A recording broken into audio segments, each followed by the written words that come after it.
This is a review of a book that you can download free from Google. This book is called Palmoni, or the numbers or numerals of Scripture, a proof of inspiration.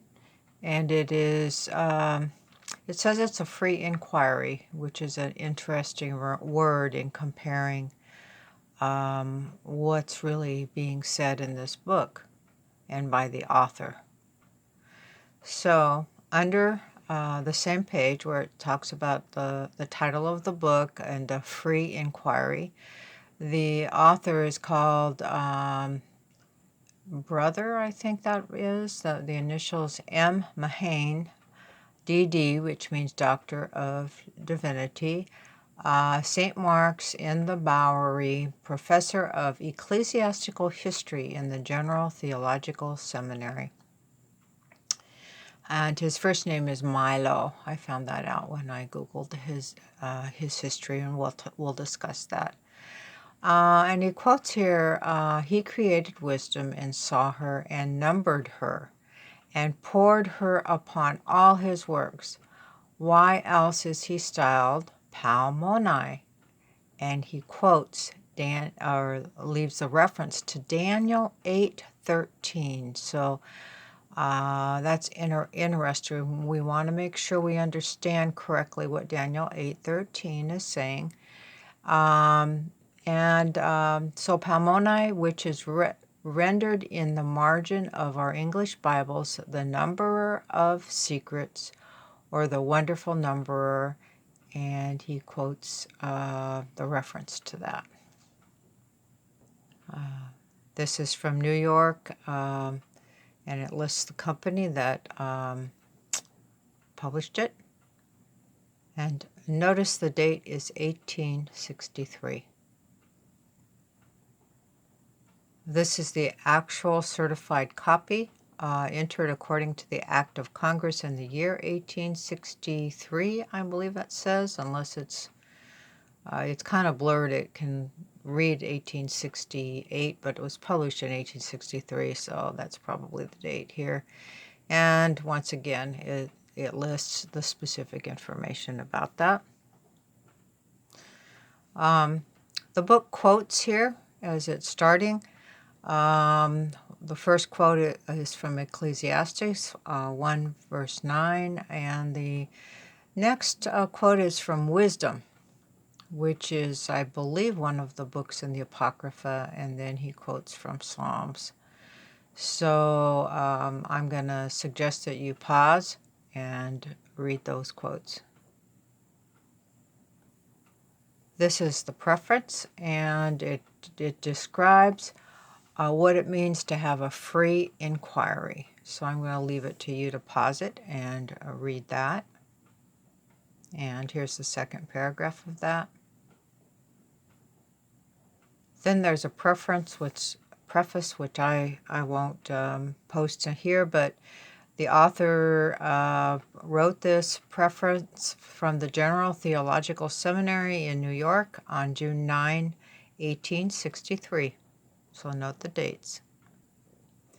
So then there is a site that you can find when you Google, and this is on Milo Mahan, the author, the numerals of Scripture.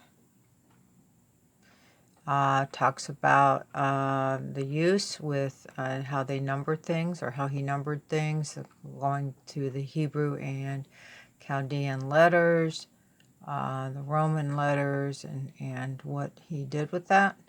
And this is from LutheranLibrary.org, and you can download a really good copy, better than the one that I just posted. So here it is, the title of the book. More information about where you can find the PDF of this. Information about the Lutheran Library.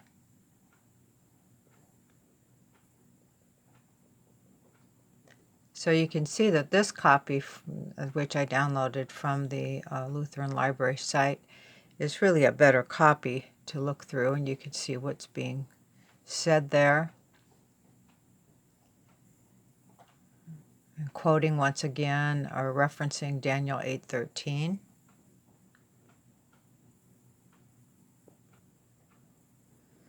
So it's interesting here. They have a preference by the Lutheran librarian.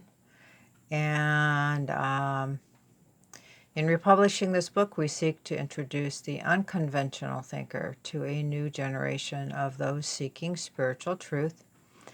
And so it references the author Milo Mahan, 1819 to 1870, served the churches in New York City, Jersey City, Philadelphia, and Baltimore.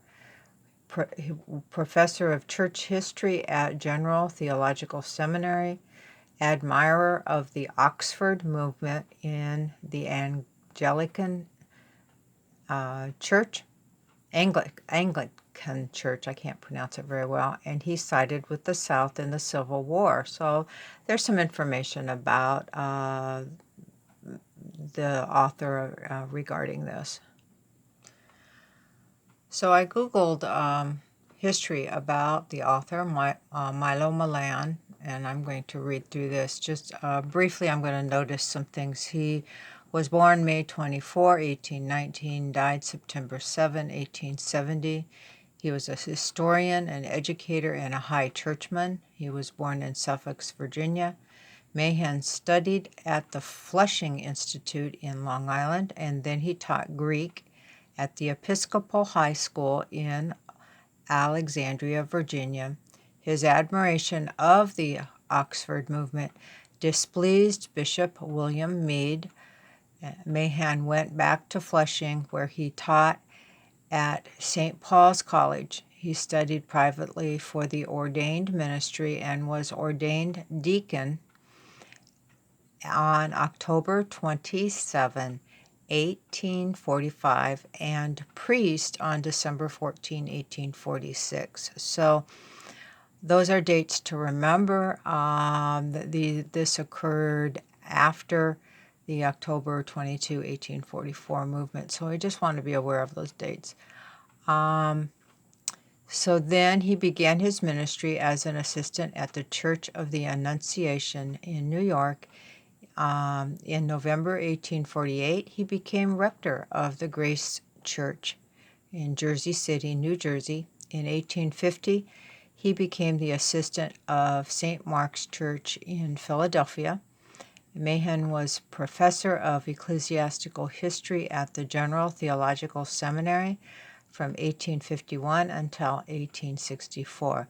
He resigned at General Seminary because of his Southern sympathies during the Civil War.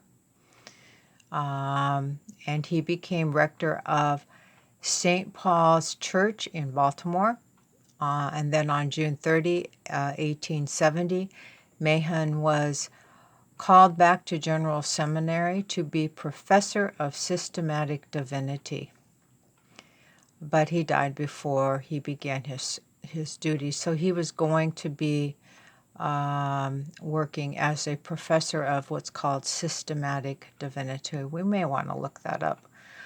Then his two major historical works were Church History of the First Three Centuries from the 30th to the 323rd year of the Christian era. That was written in 1860. And Church History of the First 7 Centuries, written in 1872. And he died in Baltimore. Then we want to note what Google search says about the Oxford movement. The Oxford movement was a movement of high church members of the Church of England, which eventually developed into Anglo-Catholicism.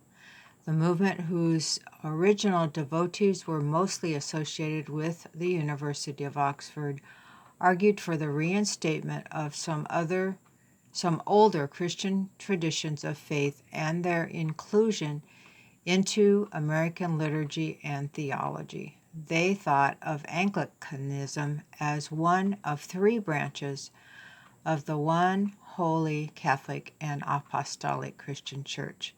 By the 1840s, many participants decided that the Anglican Church lacked grace and converted to Roman Catholicism. But when we read the history listed for him on the Lutheran site, it talks about how he admired the Oxford movement, and then